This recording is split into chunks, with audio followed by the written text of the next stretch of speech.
বন্ধুরা, মুম্বাইকে 6 রানে হারিয়েছে গুজরাট টাইটান্স। গুজরাট 100% হেরে যাওয়া ম্যাচ জিতেছে টান টান উত্তেজনায়।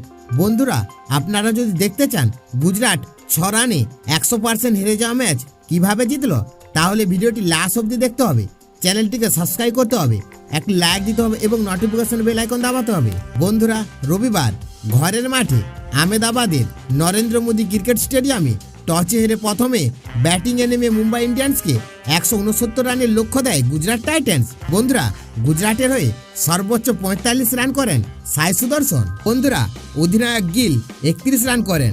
শেষের দিকে 15 বলে 22 রানের ঝোড়ো ইনিংস খেলেন রাহুল তেবাটি।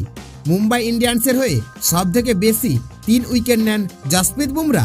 বন্ধুরা, জবাব দিতে নেমে নির্ধারিত ওভারে 9 উইকেট হারিয়ে 162 রান তুলতে পারে মুম্বাই।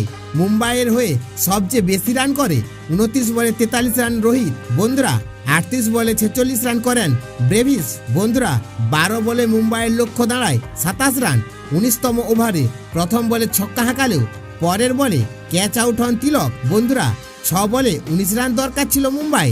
20তম ওভারে প্রথম বলে ছক্কা মেরে দলকে জয়ের আশা দেখায় হার্দিক পান্ডিয়া। বন্ধুরা, তবে তৃতীয় বলে এই ডানহাতি ব্যাটার ক্যাচ আউট হলে ম্যাচ থেকে ছিটকে যায় মুম্বাই।